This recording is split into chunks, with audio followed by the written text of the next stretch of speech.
Hello and welcome to NCTV episode 10, 8th week of lockdown, and this week is all about sitting too much. Specifically, what is too much, the effect it has on the body, and how to avoid it. Firstly, with the advancement of technology, improvements in straight-to-your-door services, and almost everything available at your fingertips, more and more of us are living increasingly sedentary lifestyles. Add a coronavirus lockdown to the equation, this clearly doesn't help the situation. Therefore, more caution needs to be taken not to spend too much time on the sofa, office chair, or other seats alike. The trouble is, it's easy to get carried away with what we're doing if we're on a roll with work at the computer, driving a long distance, or blitzing a TV series you wanted to catch up on. Most of your concentration goes into that task at hand, with little consideration to your health, body, or the long-term consequences this could have. So what are the consequences? Sitting too much can affect both your mental and physical state. From a postural perspective, over time, the compression through the spine and discs increases greatly with sitting for prolonged periods of time. And if slouching, this can overstretch the ligaments and muscles and tighten others such as the hip flexors and hamstrings, further adding to the damage being done.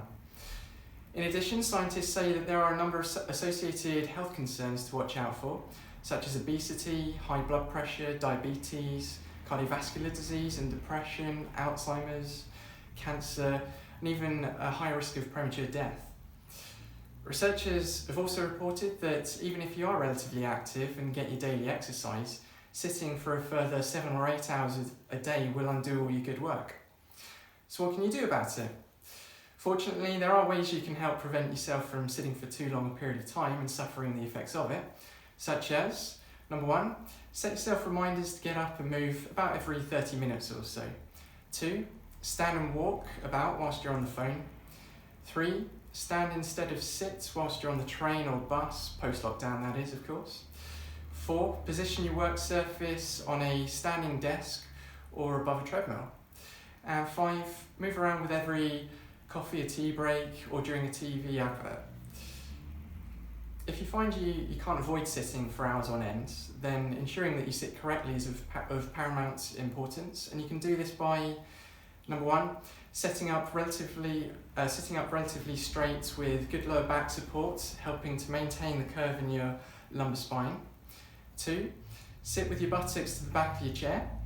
3, ensure that there are no keys, wallet, coins, etc. in your back pocket that might alter your alignment. 4, don't slouch, keep yourself upright with your arms resting on a chair at 90 degrees. And 5, sit as close to your desk as possible with the screen at eye level. So to wrap up, be sure to make a conscious effort to keep an eye on your posture and movement throughout the day, and this will greatly help to stave off the adverse effects of sitting for too long. And that is today's bite-sized tip to help your health flourish. Bye-bye.